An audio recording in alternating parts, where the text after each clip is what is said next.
Hello YouTube family, તો તમે જોઈ શકો છો અમે લોકો જવા નીકળી ગયા છીએ. કયું ગામ જવાનું છે? કોના કયા ગામ જવાનું છે? પાલીતાણા વટીને જે અમારે બાપુ પેડ માસ્ટરમાં જે આવે છે એ પેડ વગાડવા એની ઓલે ઘરે રામદેવપીર બાપુનું આખ્યાન છે. એટલે અમે બધા જોવા જઈ રહ્યા છીએ. અમારા વનકુભાઈ ને બધા તમે જોઈ શકો છો. જસુભાઈ છે. ટૂંકમાં અમે ગેસ નાખાવા માટે અહીંયા આવી ગયા છીએ. ભાલ્યાભાઈ કયા ગામમાં? ભાલ્યાભાઈ કયા ગામમાં? પાલીતાણા. એને ખબર નથી ગામનું નામ બોલ. અને વિરાતા અને અમારા જસુભાઈ. ગામનું નામ છે ચીન ટપાક ડમડમ. ચીમ ટકા ડમડમ. અને સવારે ખાસ કરીને પાછું શું કહેવાય કે હામિયા પણ છે. અને વલ્કુભાઈને અમને ફૂલ મજા આવે. અમને વલ્કુભાઈની ગાડીમાં રખડવાની પણ ખૂબ મજા આવે. તો બિનારો વિડીયોમાં ને ના જઈને દેખાડશું કે આખ્યાન છે. આખ્યાનનું આયોજન છે અને સવારમાં આમાં બની શકે તો બધું વ્લોગની અંદર આપણે સાંભળી દઈશું. પણ બિનારો વિડીયોમાં બાપુને મળી જોઈ શકો છો. આ એરું બેરું નથી, અજગર છે. ગઢિયું નહીં ભાઈ, અજગર છે. એનો આકાર જો ને અજગર.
જોઈ શકો છો કે મહેન્દ્રભાઈ આવે છે ને ત્યાં જવા માટે બધે તૈયાર થઈ ગયા છે.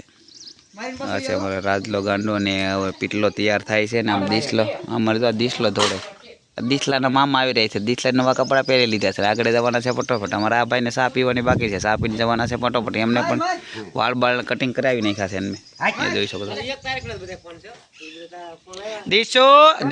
દીશુભાઈ અમારે જાય છે કુતરાભાઈ એને અહીંયા આવીને આજે મજા આવી ગઈ છે. બહુ મજા આવી ગઈ છે એને દોડવાની. દીશુ જુઓ એમ એને હાલવાનું આવડી ગયું એટલે બહુ હાયલા જ કરે છે, દોડ્યા જ કરે છે. અને એ જવાનું છે હમણાં. અને વિડીયો બધો લાટ બધો થઈ જવાનો છે. કારણ કે વિડીયો આજે પણ અમે ઉતાર્યો છે. આજે પણ અજગર જોયું છે અને એ વિડીયો પણ મૂકો નાનો એવો અજગર જોયું તો એનો પણ ટ્રાય કરશું. અને અમારે જસ્મિતાબેને પણ કપડાં પહેરી લીધા છે. જસ્મિતાબેન ત્યાં જવું? જસ્મિતાબેન તમારે બેન પાસે બે શબ્દ સાંભળીને પછી આપણે કઈ કામ વિડીયો ઓલો બેન ક્યાં જવાનું છે? હામિયામાં મિલિટરીના હામિયામાં દિશે પણ કપડાં પહેરી લીધા છે. અને ઓલી જો અમારા ગાંડુ બોખી બેન આવી ગયા છે. બોખી બેને પણ એવા કપડાં પહેર્યા છે ને આ બેને પણ એવા કપડાં પહેર્યા છે. બે બેનોને મેચિંગ કપડાં કર્યા છે. બિનારો વિડીયો મારો. તો આપણે ફાઇનલી નીકળી રહ્યા છીએ. આપણે હામિયામાં ફૂલ તૈયારી છે ને ત્યાં પણ બધું તૈયાર થઈ ગયેલું છે ને ગઈકાલે પણ ફૂલ તૈયારી હતી. અને વિડીયો આપણો બહુ લાંબો બનવાનો છે એનું કારણ કે સાંજે પણ અમે બહાર ગયા હતા લાલદાસ બાપુને ત્યાં આખ્યાન હતું એટલે ત્યાં પણ વિડીયો આપણે ઉતાર્યો છે એને નીકળ્યા. એટલે વિડીયો ખૂબ લાંબો થઈ જાય પણ કદાચ આ વિડીયોમાં બધું સામી જશે તો સંભાળશું. પણ તમે જોઈ શકો છો કે ડીજેની ખૂબ તૈયારી થઈ ચૂકી છે. અને હવે જઈ રહ્યા છીએ આપણે હામિયાની. ફૂલ ટાઈમ પણ થઈ ગયો છે. બરાબર, સરસ મજાનું આયોજન કર્યું છે. કારણ કે ગામમાં આમ તો કહી શકીએ તો એક અમારે જય ઠાકર એને કહી શકાય એવા અમારે ભરવાડ પરિવારમાં પણ એક ભાઈ જ્યારે આની પહેલાં આવી ગયા આર્મીમાં.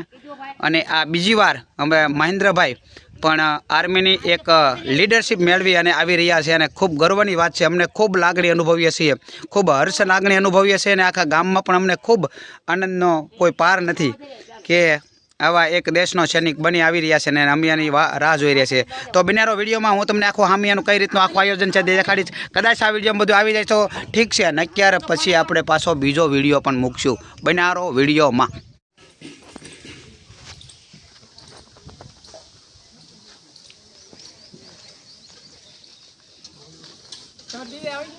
નહીં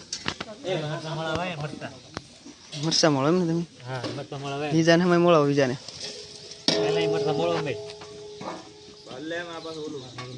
કોઈ નહીં મળવા આવે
DJ अभी क्या था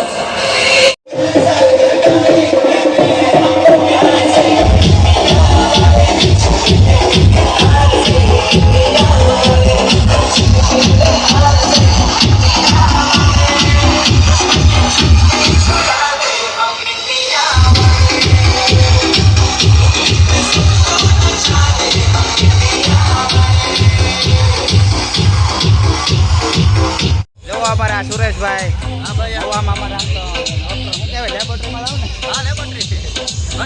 અને આમ તો આજે એનું શિયાળ પરિવારનું ગૌરવ છે અને બહુ હરખ છે. એ તો અમારા મિત્ર છે ને લગભગ ઈશકભાઈને બધા ઓળખતા હોય પણ વલભમાં તમને ખાસ લેવાના છે અને તમે પાછા તમારા ભાઈ બહેન દોસ્તારો લાઈક શેર ને સબસ્ક્રાઈબ કરાવજો.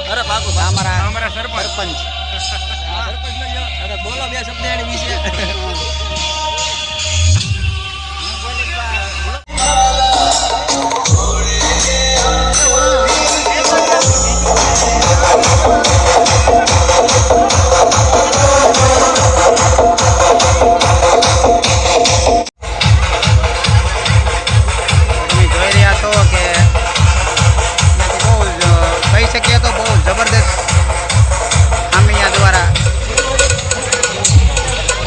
હવે કોટા ઊભી રખાવે.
લીલા આમલે હવે તાળીઓ મારો.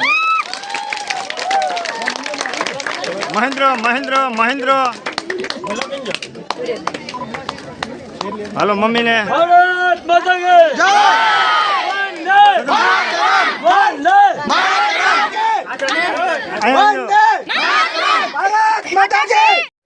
હા, તો મેં ક્યારેય વ્લોગ વિડીયો એન્ડ કર્યો નથી. આજે વ્લોગ વિડીયો હું જ પોતે એન્ડ કરવા જઈ રહ્યો છું, કારણ કે આજે દયાળનો આટલો બધો અમે ખુશીનો માહોલ જોયો કે ક્યારે ન જોઈ શક્યો હોય એવો બધા હર્ષ લાગણી છે.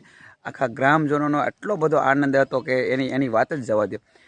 અત્યારે બધા કપાસમાં લોકો ગયેલા હોય તો એ છતાંય આટલી બધી સંખ્યામાં આજુબાજુના ગામના લોકો, દેશપ્રેમના લોકો અને એટલા બધા સાહકો અને મહેન્દ્રભાઈનું એટલા બધા લોકોએ સ્વાગત કર્યું કે એની વાત જ પૂછોમાં. જ્યારે એના સામૈયા શરૂ કરવામાં આવ્યા ત્યારે સખત 9 થી 10 વાગે સામૈયા શરૂ કર્યા, ત્યાંથી 1 વાગ્યા સુધી માત્ર ને માત્ર સામૈયા ચાલ્યા હતા. એટલે દેશના સૈનિક માટે આટલું ખરેખર હોવું જોઈએ, એને આવકારવા જોઈએ. કારણ કે મેં તમને ગઈકાલે પણ વિડીયોના માધ્યમથી બધાને આમંત્રણ પાઠવ્યું હતું અને મને કીધું પણ મેં હતું કે ક્યારે દેશના સૈનિક, જ્યારે આવા સૈનિકો હોય દેશભક્ત, જ્યારે એ લોકો ટાઢ, તડકો, ઠંડી બધું જ વેઠીને એ સતત ને સતત એમની ફરજ બજાવતા હોય છે, ત્યારે આપણે અત્યારે ખરેખર એમના કારણે આપણે 3 ટાઈમ શાંતિથી જમી શકીએ છીએ અને શાંતિથી સૂઈ શકીએ છીએ. એમનું કોઈ કારણ હોય, આપણો દેશ સલામત હોય, તો આવા દેશ સૈનિકોના કારણે આપણે આજ સલામત છીએ. એટલે આ વિડીયોને ખરેખર અત્યાર સુધી ક્યારે લાઇક ન કરી હોય, શેર ના કર્યો હોય, એટલો બધો શેર કરજો, લાઇક આપજો.